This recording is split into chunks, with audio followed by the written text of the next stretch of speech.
સુપ્રસિદ્ધ યાત્રાધામ સાળંગપુર ધામ શ્રી કષ્ટભંજન દેવ હનુમાનજી મંદિર ખાતે શનિવાર નિમિત્તે તારીખ 12/7/2025ના રોજ શ્રી કષ્ટભંજન દેવને મેઘધનુષ્યની થીમવાળા કલરફુલ વાઘા અને દાદાના સિંહાસન ગર્ભગૃહને રંગબેરંગી 536 છત્રીઓનો શણગાર ધરાવ્યો હતો. મંગળા આરતી સવારે 5:30 કલાકે પૂજારી સ્વામી દ્વારા અને સવારે 7 કલાકે શણગાર આરતી કોઠારી વિવેકસાગર દાસજી સ્વામી દ્વારા કરાઈ હતી. તેમજ ખારેકનો ભવ્ય અન્નકૂટ ધરાવ્યો હતો.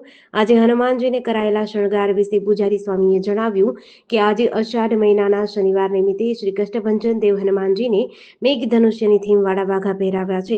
આ વાઘા 7 દિવસની મહેનતે અમદાવાદથી એક ભક્તે મોકલ્યા છે. આ ઉપરાંત દાદાના સિંહાસન, ગર્ભગૃહ અને મંદિર પરિસરમાં 536 રંગબેરંગી છત્રીનું ડેકોરેશન કરાયું છે. તો હનુમાનજીને આજે 1000 કિલો કચ્છની ફેમસ ખારેક ધરાવવામાં આવી છે.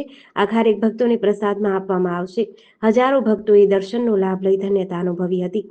જેડીસી ન્યૂઝ સાથે ચિંતન વાગડિયા, બરવાડા.